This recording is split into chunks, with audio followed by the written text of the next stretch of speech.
No, it's not a typo. Alabama's Jaylen Mbakwe has been playing a little quarterback in practice. Stick around. Let's talk about it. This is Way Offsides. 3, 2, let's go.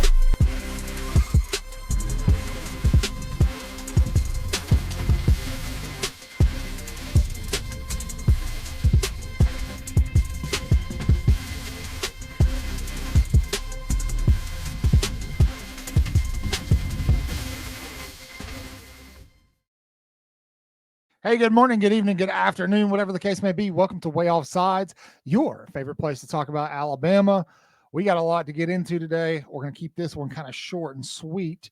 But first, be loud and proud down in the comment section. Leave a big roll tide.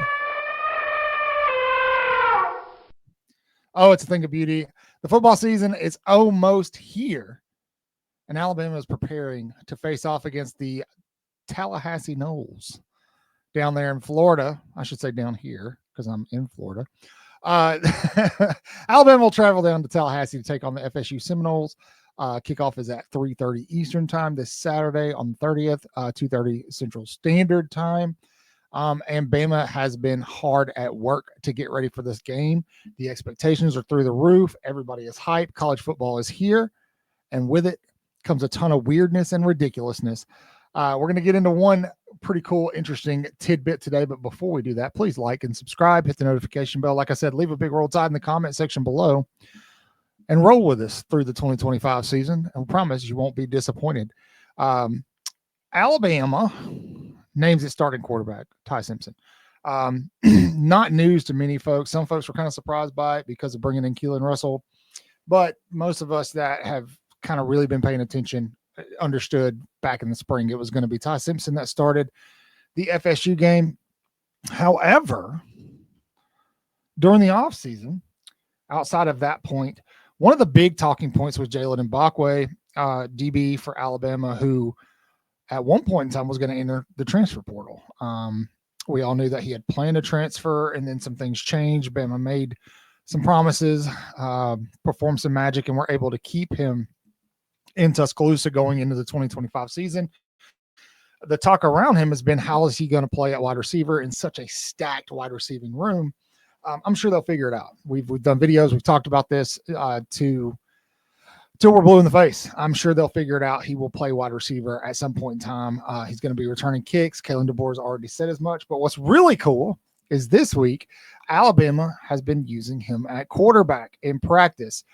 At first, that sounds kind of weird. Like, why? I don't understand. But when you actually take a breather, take a step back and look at it, it makes perfect sense. Bach is a quick, athletic, mobile dude who can simulate Tommy Castellanos. So, yes, he is being used on the scout team to simulate the Boston College transfer over to Florida State.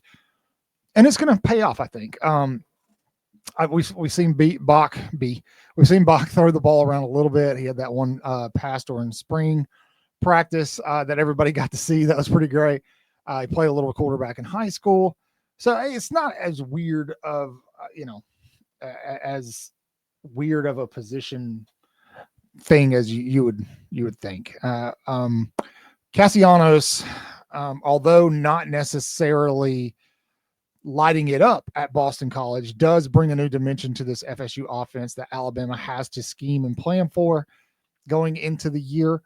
You combine the fact that they're playing on the road, noise, potential weather. There's a lot of little variables that Alabama's trying to control for with this game, and preparing for a mobile quarterback who is likely going to bail if the pocket collapses is a great indication of how prepared this coaching staff is for the challenge at hand. And I think Bach draws a pretty decent comparison to Castellanos.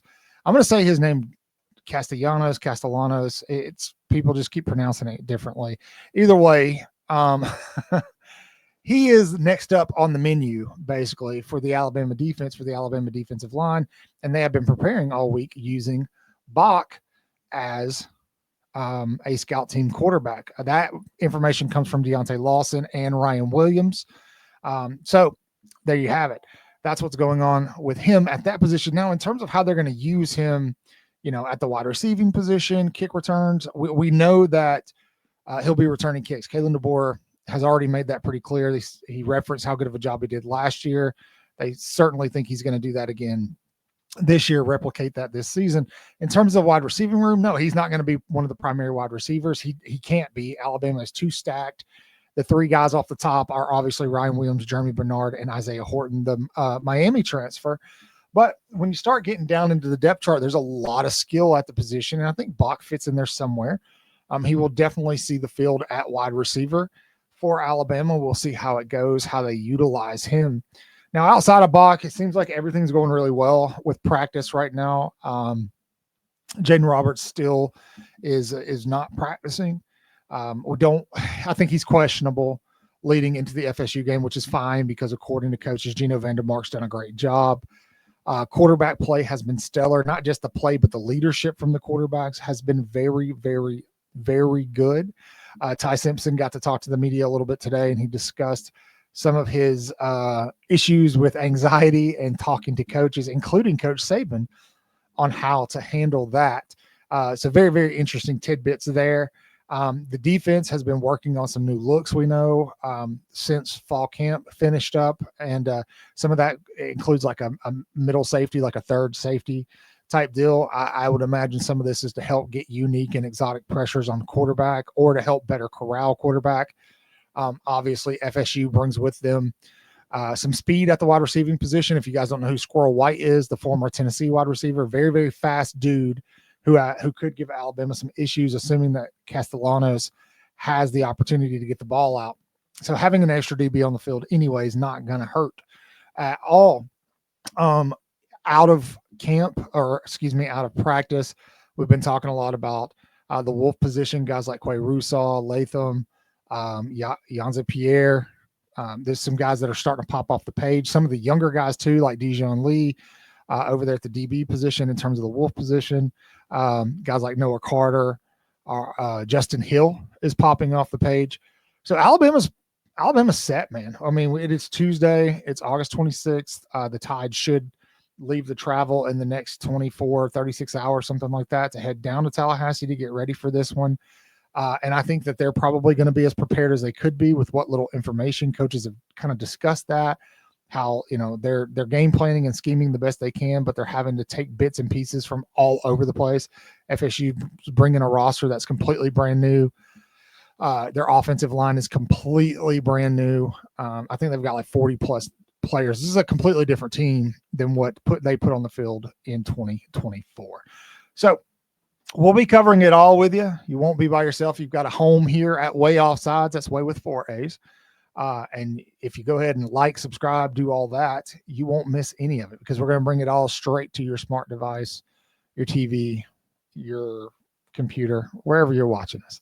Thanks for sticking around with me. You guys are the absolute best. Please say your prayers, read your Bibles, wash your hands, horns down, beat Auburn and LSU and Tennessee too. Roll Tide.